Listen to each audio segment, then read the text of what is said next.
Ever feel like escaping to a place where nature rules and secrets whisper on the wind? Sounds pretty tempting. Well, today we're going deep into Crow Lake, the captivating novel by Mary Lawson. Ah, Crow Lake. It's a story that stays with you. It really does.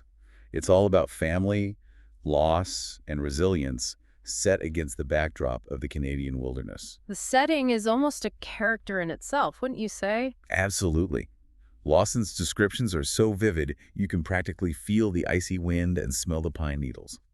And that landscape, it becomes a reflection of the family's emotional state. It's like the isolation, the rawness of nature mirrors the Morrisons' journey. You can't separate one from the other. So true. We're introduced to the Morrisons through the eyes of Kate, the youngest. She's our narrator, guiding us through the past. And that past is full of both joy and hardship, right? Definitely. We see the family before tragedy strikes, their close-knit bond, the everyday rhythms of life in this small community. Then everything changes. Their parents are killed in an accident, leaving the 4 children to fend for themselves. It's a devastating loss. And suddenly, Matt, the eldest brother, finds himself thrust into the role of guardian. He has to make an incredibly difficult decision. Give up his dreams of going to university to care for his younger siblings. Exactly. It's a sacrifice that weighs heavily on him, but also on the rest of the family. It creates this ripple effect, doesn't it? Absolutely. We see how it impacts each sibling differently.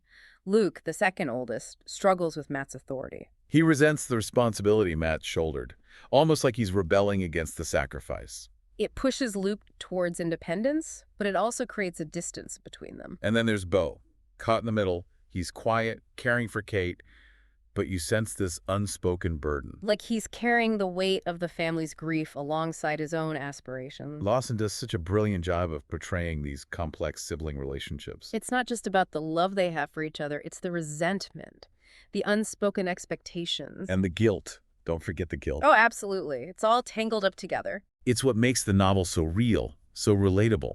Family relationships are rarely simple. There's history, sacrifice, and sometimes unintended consequences. And grief, right. It's not romanticized. It's raw. It's messy. It manifests in different ways for each sibling. Anger, withdrawal, a sense of being lost. It makes you think, how would you cope in a similar situation? How do you navigate the weight of responsibility and personal dreams? These are the questions that linger long after you finish the book.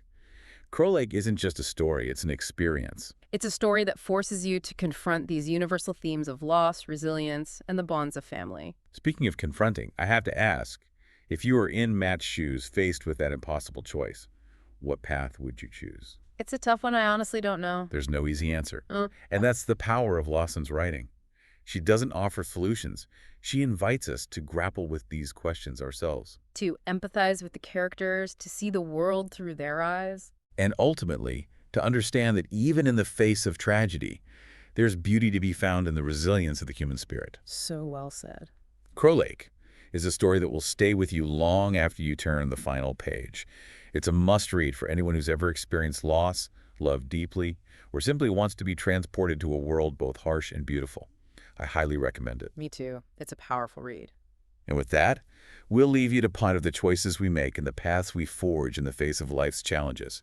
Until next time, keep exploring, keep questioning, and keep diving deep.